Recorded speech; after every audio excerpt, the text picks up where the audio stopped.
Bonsoir à tous, bienvenue pour cette rencontre intitulée Les Dames en Noir, diffusée en direct sur le Facebook de la Foire du Livre. J'ai la chance d'avoir à mes côtés pour cette rencontre sur le thème du noir, donc Karine Djebel, Cécile Cabanach et Claire Favant. Alors peut-être qu'on va faire quand même une petite introduction, une petite présentation pour que les gens qui ne vous connaissent pas, et ça à mon avis tout le monde vous connaît, puissent un peu se faire une idée. Alors Karine Djebel, vous êtes autrice de romans noirs, de thrillers, une des reines du thriller français, on peut le dire. Déjà 13 romans à votre actif, des traductions partout dans le monde. Vous avez remporté le prix SNCF du polar avec Les Morsures de l'ombre, un redoutable thriller psychologique. Et l'année dernière, vous avez fait paraître donc Glen Afrique, un nouveau petit bijou. Ah ouais, ça surprend. Un nouveau bijou qui est ressorti, il me semble, hier en édition collector. Donc c'est le livre qu'on voit ici. Cécile Cabanach, alors vous avez d'abord été journaliste pour TF1, chroniqueuse sur France 5, vous avez fait des documentaires, vous avez réalisé aussi des épisodes de Faites entrer l'accusé, j'ai vu. Ah, ça doit marquer, hein, ça a peut-être joué un rôle, on aura peut-être l'occasion d'en discuter.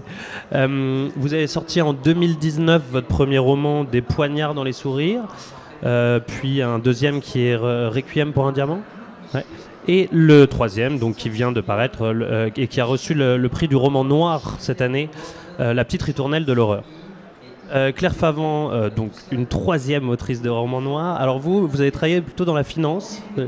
Et puis en 2010, vous avez publié un premier roman, Le tueur intime, qui était en 2 volets, inspiré de la véritable trajectoire d'un tueur en série qui s'appelait Will Edwards.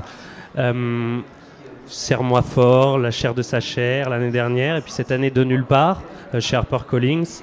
Une histoire de gémellité, et puis on verra que c'est quand même un thème qui est assez récurrent dans le monde du polar.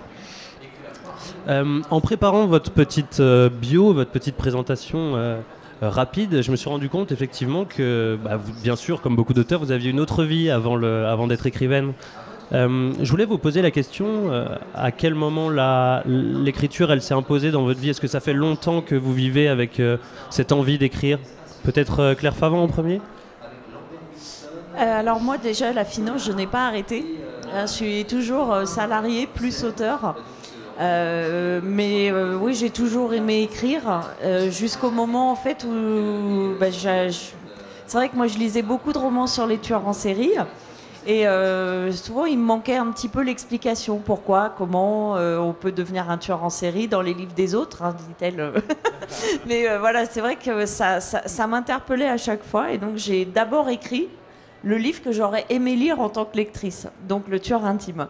Et puis petit à petit, c'est vrai que ça s'est venu, les idées s'enchaînent, les livres, voilà, moi j'en suis à mon 10e, donc effectivement c'est que à chaque fois j'ai eu envie de continuer et puis c'est une belle aventure.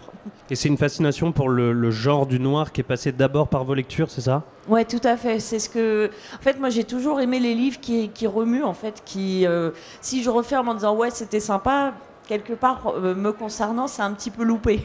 Ce que je veux, c'est que ça m'interpelle, que ça m'oblige à me poser des questions, que ça me remue. Et donc, c'est ce que j'essaye de faire en tant qu'auteur. Donc voilà, c'est pour ça que ce genre-là, en fait, s'y prête vraiment bien.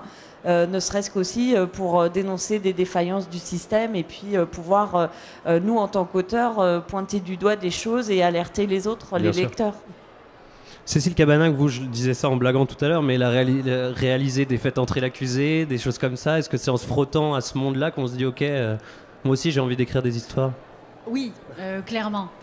Faites entrer l'accusé a été une grande source d'inspiration. Par contre, à un moment donné, j'avais envie de me libérer des contraintes du journalisme et j'ai eu envie d'écrire une histoire qui a commencé tout simplement par l'écriture d'une première scène de mon premier roman, Des poignards dans les sourires. C'était un test. J'ai fait passer cette scène autour de moi et quand j'ai eu comme retour « Ah ouais, pas mal hein. Voyons la suite », je me suis dit « Tiens, il y a peut-être quelque chose à tenter ». Mais en fait, je n'avais jamais tenté d'écrire de fiction avant. Donc ça s'est présenté comme ça, d'une manière un peu étrange. Et après, je n'ai plus arrêté. Et justement, dans la manière de fonctionner, est-ce que votre ancien métier de journaliste vous aide justement peut-être dans la préparation, dans tout ce que le processus de recherche peut demander pour un roman? Oui, beaucoup. Moi, déjà, je m'inspire beaucoup des faits divers que je suis particulièrement. Et puis après, mon travail a fait entrer l'accusé, a fait que je me suis penchée sur des dossiers judiciaires. Et ce qui me passionnait en fait en les étudiant vraiment profondément, c'est que au bout d'un moment, je trouvais qu'il était très difficile de dégager une vérité judiciaire. Et pourtant, quand on travaille à fait entrer l'accusé, les procès ont eu lieu, on sait qui est le coupable. Tout simplement parce qu'à un moment donné, tous ces témoignages qui s'agglomèrent vous perdent. Si vous n'avez pas les preuves, les indices, etc. Et moi, j'aime bien construire en fait mes romans sur cette idée que le lecteur peut être perdu par rapport à différents témoignages, différents points de vue. Cette subjectivité peut l'entraîner dans la mauvaise voie. Et je pense que comme mes camarades, j'aime bien perdre le lecteur, le rattraper. C'est un jeu très, très, très amusant. Karine Jebel, comment vous êtes tombée, vous, dans la marmite du noir, comme ça? En fait, l'écriture, c'est un virus qui remonte à très très loin. Alors, j'écris depuis que je suis vraiment gamine, en fait, mais j'écrivais pas ce que j'écris aujourd'hui. J'espère pas. J'écrivais des petites nouvelles, des choses comme ça, mais c'est vrai que j'avais toujours ce besoin d'écrire, en fait. Et puis mes lectures, c'était pas vraiment des lectures de polar, ça c'est beaucoup plus récent. Donc, mais rapidement, je me suis aperçue que les livres que j'aimais, même s'ils sont classés en dehors du rayon polar, c'était des livres noirs en fait, qui me bouleversaient, qui me perturbaient, etc. C'est-à-dire que pour moi, un livre, il faut qu'il laisse une trace, il faut qu'il laisse une cicatrice en fait, parce que, enfin, un livre ou un film d'ailleurs. Et donc, progressivement, plutôt que d'écrire mes petites nouvelles, mes petits textes, j'ai eu envie d'écrire un premier roman. Alors, par contre, je ne voulais pas le faire lire, donc j'écrivais vraiment pour moi. Et puis après, voilà, de fil en aiguille, quand j'ai terminé celui-ci, j'ai éprouvé tellement de plaisir à l'écrire que j'en ai enchaîné un deuxième, etc. Puis après, il y a eu l'édition, voilà, et ça ne s'est plus arrêté. J'aimerais qu'on plante le décor, qu'on rentre dans le vif du sujet et dans vos livres respectifs. Peut-être Cécile Cabannac, vous en premier, avec la petite ritournelle de l'horreur. Alors, une nouvelle aventure de votre duo de choc. D'ailleurs, peut-être vous pourriez nous les présenter, nous rappeler un peu qui ils sont et quel genre d'alchimie ils ont entre eux, parce que c'est quelque chose d'assez fort. C'est un duo homme-femme qui n'est pas un couple, et j'y tiens. C'est une belle complicité, c'est une forte amitié. En fait, très tôt, quand j'ai écrit Des poignards dans les sourires, j'avais dans l'idée de faire une héroïne qui soit la supérieure hiérarchique d'un homme, mais qui n'est pas une autorité écrasante, qui soit pas dure. Voilà. J'avais envie qu'il y ait une alchimie entre ces deux-là. Pierre Biolay est un type doux, sensible. Et ils fonctionnent assez bien tous les deux. Souvent, ils n'ont pas besoin de se parler. Et j'aimais bien cette idée-là. Donc, je l'ai développée au cours des 3 romans. Et cette dernière affaire les touche particulièrement parce qu'ils sont parents tous les deux, que c'est une affaire qui a un rapport avec les enfants placés. Et que j'avais envie d'explorer ça avec eux et qu'on descende aux enfers avec eux, en fait. C'est vrai qu'il y a le thème de l'enfance qui traverse tous les 3 vos romans, on aura l'occasion d'en reparler. Ça pose la question d'ailleurs du héros récurrent, le polar, c'est quand même, il y a des us et coutumes, le héros récurrent qui revient, le duo même parfois. Vous, c'est pas votre cas, est-ce que c'est quelque chose qui s'est pas, comment dire, vous n'avez pas fait la rencontre qu'il fallait, ou au contraire, justement, vous aimez changer de personnage à chaque fois, Claire Favant? Alors mes 2 premiers se suivent, oui. Donc c'est les mêmes personnages, mais non, c'est pas mon truc, effectivement. Donc moi je préfère en fait amener des nouveaux personnages que je fais bien souffrir ou dont j'utilise les failles pour qu'ils puissent aller au bout du livre.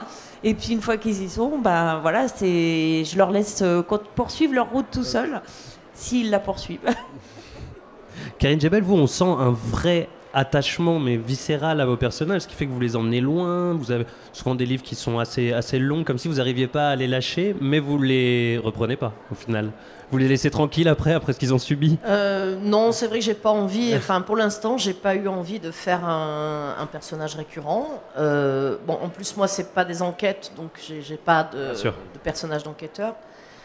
D'abord parce que j'aime tellement créer des personnages que j'ai envie d'en créer à chaque fois, donc j'ai pas envie de reprendre les mêmes. Et puis je trouve que le fait qu'il n'y ait pas de personnage récurrent, ça laisse aussi une grande liberté à l'auteur.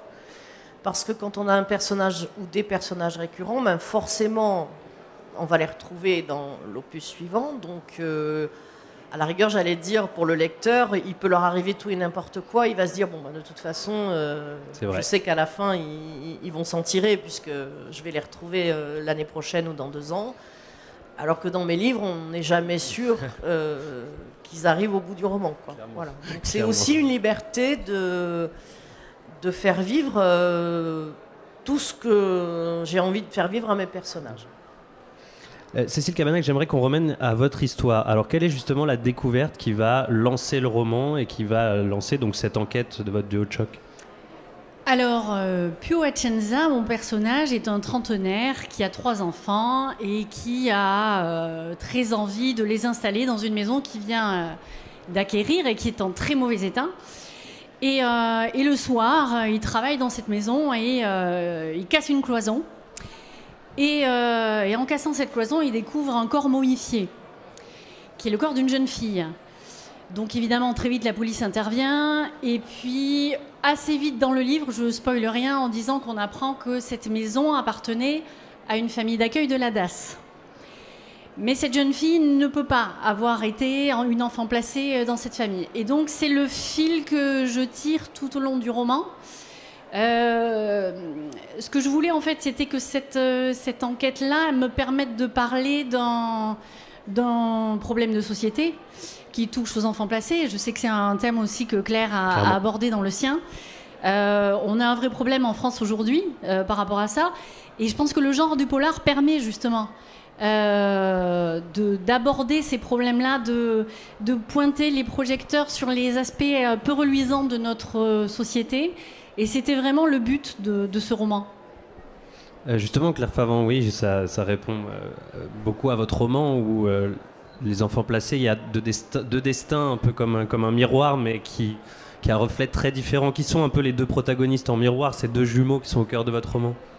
Donc c'est deux jumeaux qui sont abandonnés à la naissance.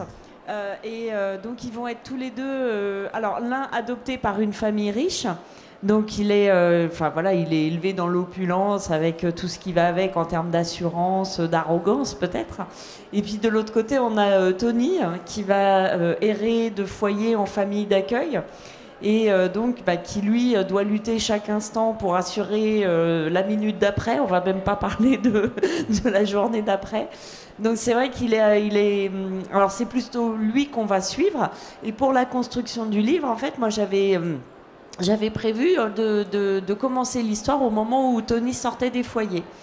Et puis j'ai commencé à mener des recherches pour savoir un petit peu ce qui se passait dans les foyers pour donner du corps aux personnages. Et puis je suis tombée sur une telle aberration, un tel scandale public. En fait, pour moi, c'est ça, tout simplement. Que non, c'était plus possible de simplement se dire je vais effleurer le sujet. Au contraire, il fallait en parler. Donc moi, vous suivez toute l'enfance de Tony, donc il va vivre tout ce qui peut se passer au sein des foyers, des familles d'accueil, sachant que n'oublions pas que heureusement on est dans un pays décivilisé et quand on voit déjà le massacre opéré, ça fait peur. Franchement, on se dit que même à 18 ans, les gamins sont jetés hors des foyers, ils n'ont pas d'avenir, pas de qualification. Donc c'est un petit peu ça que je voulais mettre en place pour Tony, et avec du coup les retrouvailles explosives entre 2 physiques identiques, mais 2 personnes qui auront vécu des choses totalement opposées, et donc avec le choc que ça peut provoquer forcément. Karine Jebel, vous aussi, les questions de 2 frères, d'une enfance brisée. Racontez-nous un peu les enjeux de Glen Afrique et comment ce personnage de Léonard vit au final.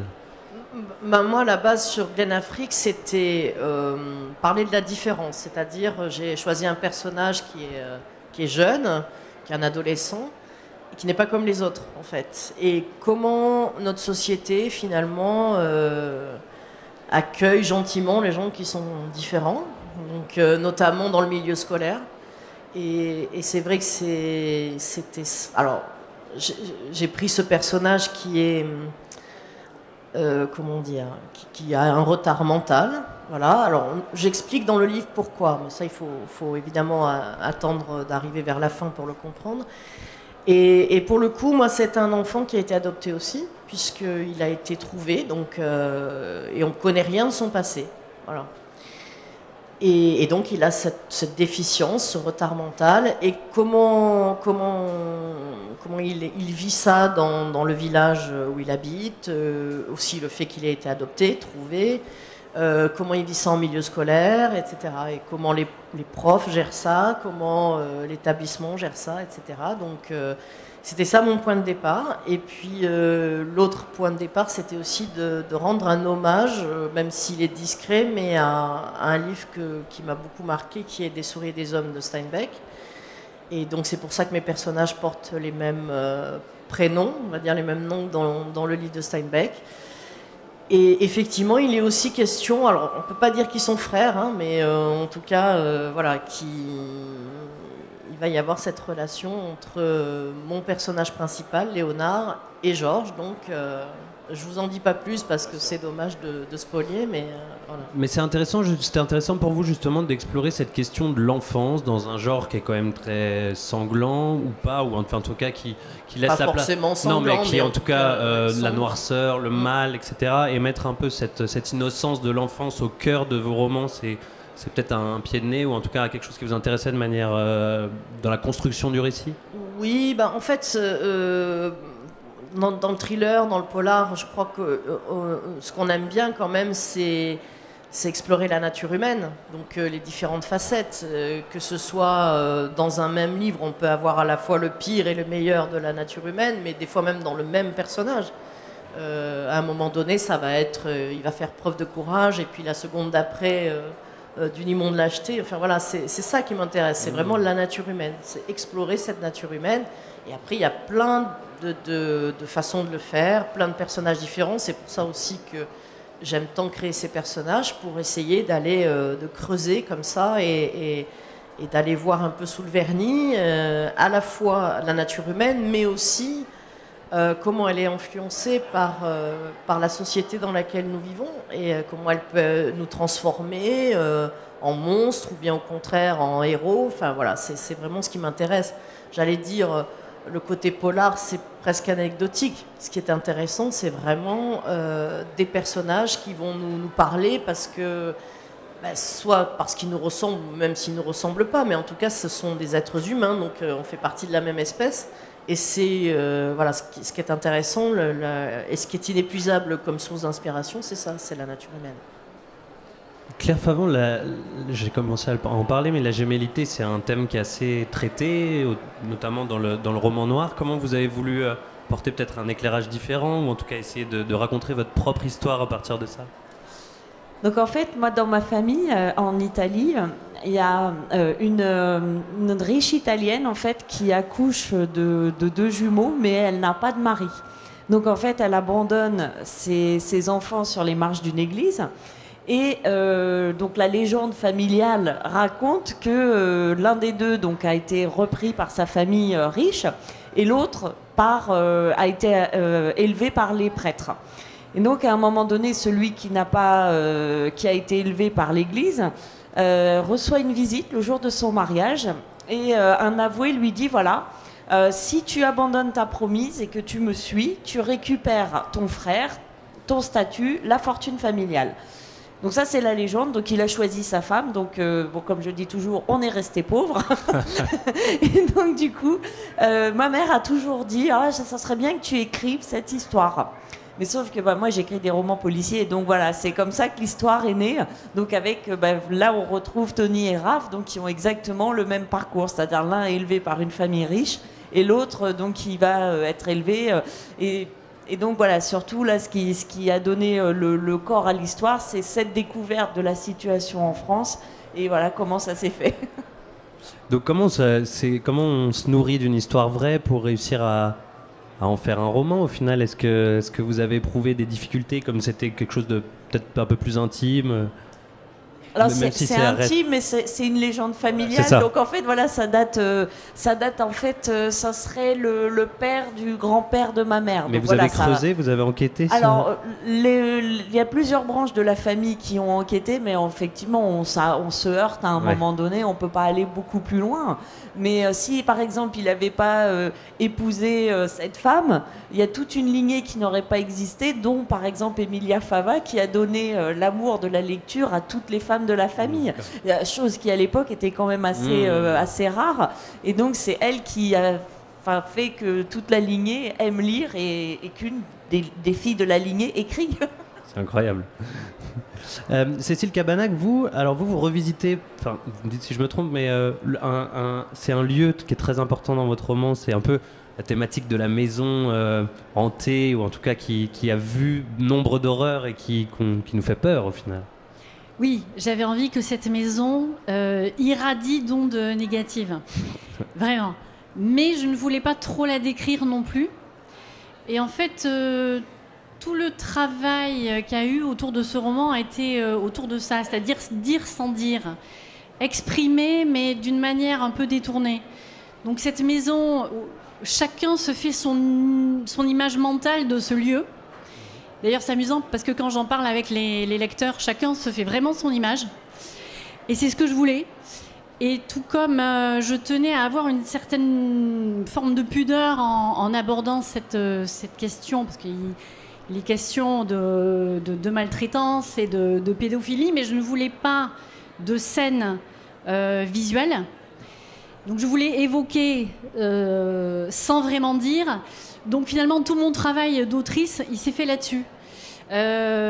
Pour trouver une forme de ton qui, moi, me semblait juste. Donc voilà, ça s'est organisé de cette façon-là. Et c'était, je pense, pour moi, la plus grosse difficulté, en fait. C'était pas vraiment de raconter l'histoire, mais de trouver le moyen de la raconter. Avec cette affaire aussi, vous avez beaucoup parlé que vous vous inspiriez des faits divers, etc. Est-ce que c'est des choses que vous avez piochées un peu à droite à gauche? Alors pour ce roman-là, non. Mais en fait, ce qui s'est passé, c'est que quand je me dis que je vais me mettre à travailler sur un nouveau roman, j'ai tout un tas de souvenirs. Je cherche l'inspiration dans tous les sens. Et des souvenirs ont ressurgi de reportages que j'avais faits il y a des années dans des instituts médico-éducatifs. Et je me souvenais de ces ambiances, de cette espèce de sentiment d'abandon vraiment profond que tout le monde m'avait raconté, que ce soit à la fois les éducateurs, les enfants. Et ça faisait des années que je me disais qu'il fallait revenir là-dessus. Je ne trouvais pas le moyen. Et cette idée a ressurgi. Je me suis dit non, pas ça, pas ça. J'ai essayé d'éviter comme j'ai pu parce que je ne voulais pas aborder cette question-là, ça me touchait trop. Mais je crois que pour tous les auteurs, c'est la même chose. Quand une idée s'impose, elle s'impose. On a beau tourner, virer, il n'y a pas moyen. Il fallait que cette histoire sorte. Et en fait, ça s'est passé comme ça. Vous, Karim Djebel, c'est vrai qu'il y a des idées qui s'imposent, mais qui reviennent en plus. J'ai l'impression de retrouver, par exemple, dans Glen Afrique, une thématique qui est très forte chez vous et qui crée aussi des moments d'angoisse très profonds. C'est la question de l'enfermement, à la fois que ce soit en prison, mais que ce soit aussi celle de la séquestration. Qu'est-ce que vous trouvez d'intéressant dans cette envie de raconter ces scènes-là, de cette construction? En fait, je pense que le thème qui revient le plus, finalement, c'est plutôt celui de la liberté. Mais souvent, j'utilise le prisme de l'enfermement pour parler de liberté. Donc, ce qui m'obsède, c'est la liberté, en vérité. Donc, après, l'enfermement, c'est aussi une façon de pousser un personnage dans ses derniers retranchements. C'est une façon j'allais dire de l'autopsier, mais quand il est vivant, c'est-à-dire vraiment d'aller au fond de lui, voilà, surtout dans le cas d'une séquestration, mais aussi dans le cas d'un enfermement en prison ou des choses comme ça. Bon, après, il y a aussi le thème, la prison qui revient, mais là, c'est parce que ça, c'est un thème que je trouve... quand j'ai commencé à écrire sur la prison, c'était Meurtre pour rédemption, donc c'était il y a longtemps. Et franchement, j'ai été outrée par ce que j'ai appris quand j'ai fait mon enquête sur les prisons françaises. Donc c'est ça aussi. Alors évidemment, quand j'ai écrit Glen Afrique, à peu près, bon, on va dire presque 20 ans plus tard, les choses ont changé. Certaines choses ont changé en tout cas. Et donc je me suis quand même réinvestie dans une recherche sur la prison pour voir justement ce qui avait changé. Donc les deux livres sont assez différents sur cette période en prison, mais je trouve que c'est important de parler aussi de ça parce que la prison finalement la plupart d'entre nous ne veut pas s'y intéresser parce que c'est quelque chose, on a l'impression qui nous concerne pas, c'est pas nous quoi, nous on va pas en prison, donc mais moi je trouve que c'est important parce que c'est aussi c'est des lieux où, quand les détenus vont sortir, ils vont revenir dans notre société. Et de la façon dont ils ont été traités pendant qu'ils étaient incarcérés, je pense, va dépendre aussi de la façon dont ils vont se réinsérer ou pas dans notre société. Donc c'est quand même quelque chose d'important. Donc il y avait aussi cette envie de parler vraiment de la prison, au-delà de la liberté. Ça résonne avec ce que vous avez dit tout à l'heure, que est-ce que pour vous, en tout cas le thriller, le roman noir, est indissociable d'un côté roman social aussi, une analyse de la société? Oui, bien sûr, mais le roman en général, mais c'est vrai que le polar, on va dire polar, voilà, thriller, oui, c'est l'occasion de parler vraiment de nous et de la société dans laquelle nous vivons. Donc c'est, j'allais dire, c'est aussi important que l'intrigue. Mais c'est une façon de le faire peut-être qui est... on ne fait pas un essai, on ne fait pas un document, on fait une histoire, une intrigue qui va, on espère, intéresser le lecteur. Donc lui, il va suivre l'intrigue, ça va le passionner. Mais en même temps, ça nous permet quand même on a la chance de pouvoir s'exprimer, ce qui est pas... C'est une chance quand même. Donc, et on peut parler des sujets qui nous intéressent, mais sous couvert d'une histoire qu'on espère intéressante et voilà, qui va entraîner le lecteur en fait. Claire Favon, vous êtes d'accord avec ça? Le roman noir, c'est pas fait que pour frissonner, mais aussi pour interroger certaines défaillances de nos sociétés à travers le mal, à travers... Oui, tout à fait. Et puis, alors certains livres s'y prêtent moins que d'autres. Moi, je vais pas prétendre que je le fais à chaque fois, ni que je le ferai à chaque fois, parce que bon. Moi, c'est pas forcément non plus ma personnalité de m'offusquer de tout. Il faut vraiment que le sujet me porte, en fait. Par exemple, sur Inexorable, c'est vrai que là, je parlais de mon expérience avec mon fils qui a un handicap invisible et on a vécu la misère avec l'école. Donc c'est vraiment un roman où j'ai mis mes tripes pour raconter ce qu'on avait pu vivre justement de la différence à l'école. Donc celle-là je m'offusquais parce que vraiment là j'avais un vécu, donc j'ai romancé, mais j'ai mis tout ce qu'on avait pu vivre jusqu'à la 5e. Ensuite, il y a d'autres livres comme De Nulle Part où là c'est pareil, je m'offusque d'une situation, je m'offusque même plus, je m'horrifie d'une situation qui ne devrait pas exister dans un pays comme le nôtre et qui existe même partout dans le monde et sûrement encore pire. Et oui, mais maintenant, je ne vais pas dire que tous les livres auront le même degré on va dire de dénonciation ou de pointage du doigt. Après, il y en a d'autres qui seront de simples histoires. Mais oui, même au travers de ces histoires, on peut évoquer des problèmes de société, évoquer des choses qui ont de l'importance pour nous ou qui nous marquent.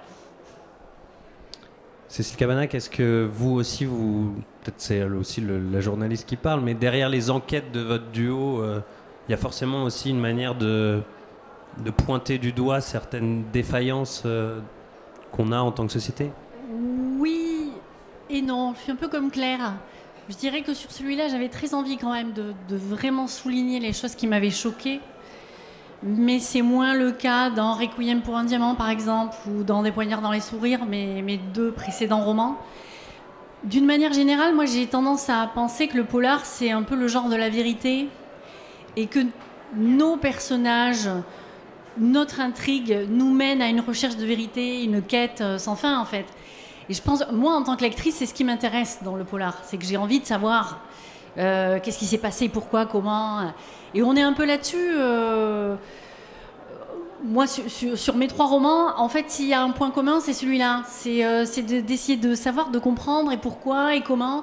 Bon, c'est là que finalement, je pense que ma fibre journalistique rejaillit de temps en temps, oui.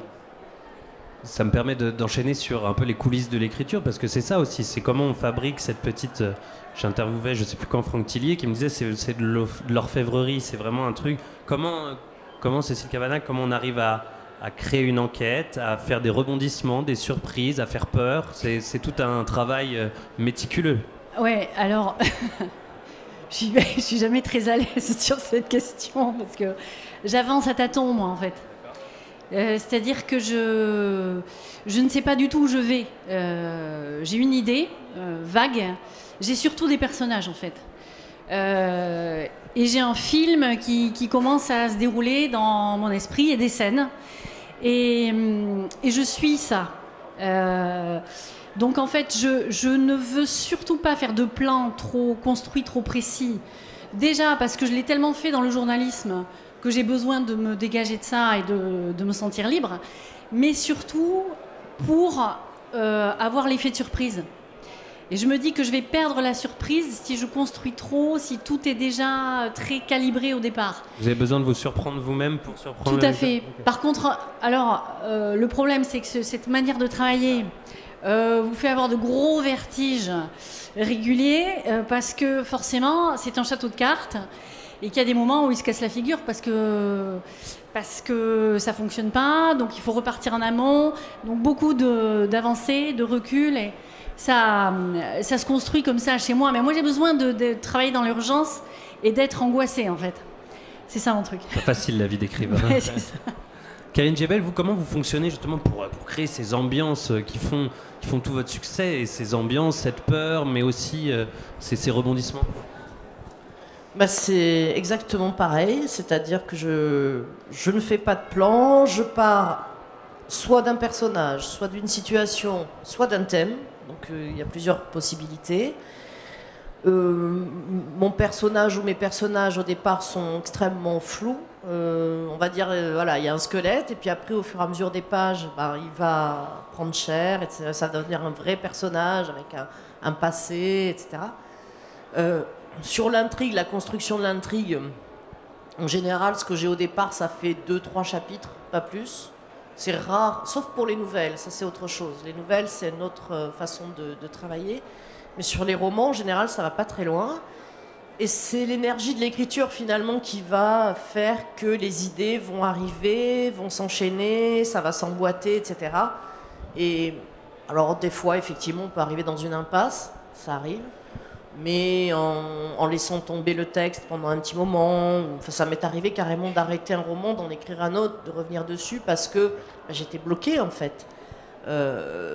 Mais c'est vrai que les fois où j'ai essayé de faire des plans, en général, ça n'a pas fonctionné. Donc maintenant, j'arrête de le faire. Voilà, pour l'instant, je préfère avancer comme ça. C'est pas du tout angoissant. Enfin, vous avez dit la vie angoissante. C'est pas très angoissant, je veux dire par là, au contraire, c'est passionnant en fait. Claire Favant, vous acceptez, vous jeter dans le vide comme ça? Alors pas du tout. Alors d'une part, alors moi comme j'ai 2 métiers, oui, voilà, j'ai besoin de temps utile, c'est-à-dire qu'au moment où j'écris, il faut que je sache où je vais en fait. Donc moi c'est vrai que la plus grosse partie moi de la construction du livre, c'est justement le fameux plan que les autres ne font pas. Donc en fait je fais un plan assez détaillé, ce qui fait qu'au moment où j'écris, je fais plus de la mise en scène, mais toutes les avancées psychologiques, je les ai dans le plan. Donc ça me fait gagner un temps phénoménal. Mais, et là c'est là où je rebondis sur la notion, parce que certains auteurs disent, moi si je fais un plan, je ne dévie pas d'une ligne. Alors là, c'est pas du tout le cas. Moi, si je découvre quelque chose en cours d'écriture, évidemment, si ça sert le livre, je vais pas le laisser de côté.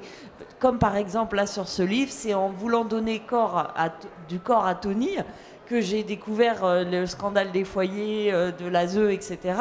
et qui a fait que le plan a complètement changé. Donc un plan pour moi ne me bride pas. Un plan, il est là pour m'aider en temps, à gagner du temps, mais il n'est pas là pour que je reste dessus sans accepter les idées que la rédaction du livre peut m'apporter. J'aimerais, je vois que le temps file, j'aimerais qu'on aborde un dernier sujet. Alors, j'ai pas pu résister, mais la rencontre s'appelle Les Dames en Noir, ce qui prouve qu'il y a quand même encore une catégorisation. Je voulais vous poser la question de la place des femmes dans le polar. On a l'impression que c'est une casquette à part, alors qu'en fait, romancière de polar, romancier de polar, est-ce que c'est pas la même chose au fond, Karen Jebel par exemple? C'est bien que vous me posiez cette question parce que, bon, moi, mon premier livre est sorti en 2004. Donc, depuis 2004, je fais des salons du livre. Et toujours la dame en noir. Si vous saviez le nombre de rencontres que j'ai faites où il y avait le polar au féminin, les femmes et le polar écrit par les femmes, etc., etc. En gros, si vous voulez, 80% de mes rencontres, c'est ce sujet-là. Bien sûr. Donc c'est vrai que je me demande pourquoi encore aujourd'hui on fait voilà, le polar. Bon, ok, j'allais dire même...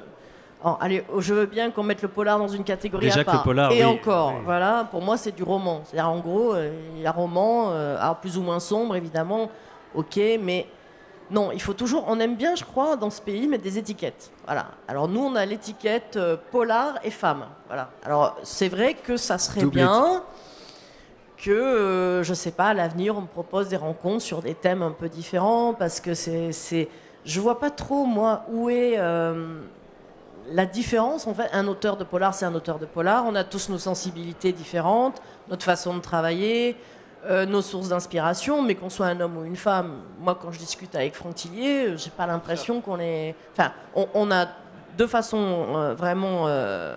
on travaille pas du tout de la même façon, mais je veux dire par là, c'est pas parce qu'on est une femme que... sur les sujets qu'on aborde. Maintenant, il y a plein d'auteurs masculins aussi qui font des personnages féminins. Nous, on fait des personnages masculins. Donc, je ne vois pas trop pourquoi on essaie justement de faire cette différence entre le polar au féminin, le polar au masculin. Bon, voilà, c'est... Voilà. Donc, c'est vrai que c'est un peu surprenant encore en 2022 d'être sur cette thématique de les femmes et le polar.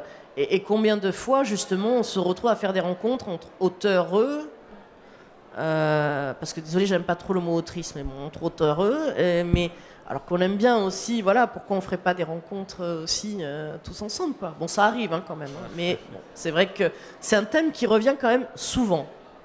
Cécile Cabanach, vous êtes d'accord avec ça? Moi, j'ai tendance à dire que le genre n'a pas de genre, que tout est une question de sensibilité, en effet.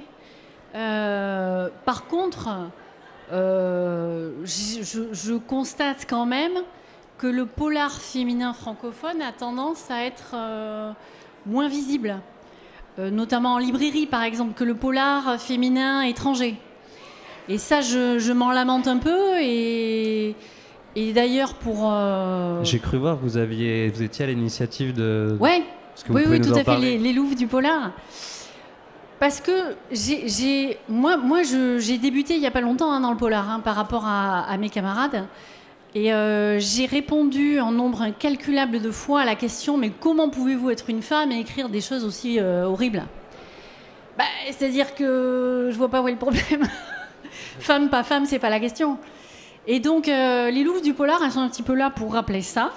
Et puis essayer aussi de rappeler tout simplement au lecteur qu'il y a un polar féminin francophone qui est hyper riche, qui est très varié, qui a plein de nuances intéressantes et qu'il faut de temps en temps rééquilibrer les bibliothèques. Et nous, les premières, au sein des Louves, en fait, on en a beaucoup parlé entre nous, on avait des bibliothèques très masculines dans le polar. Et donc voilà, c'est vrai qu'il y a plein de choses intéressantes qui sont dans le polar français aujourd'hui, d'une manière générale. Et voilà, on voulait le rappeler, c'est tout. Et quelles sont en fait vos initiatives? Enfin, est-ce que vous menez des actions? Alors, on a mené une première action là qui va débuter à partir du 14 novembre. Il y a 52 librairies en France qui vont faire des vitrines 100% polar féminin.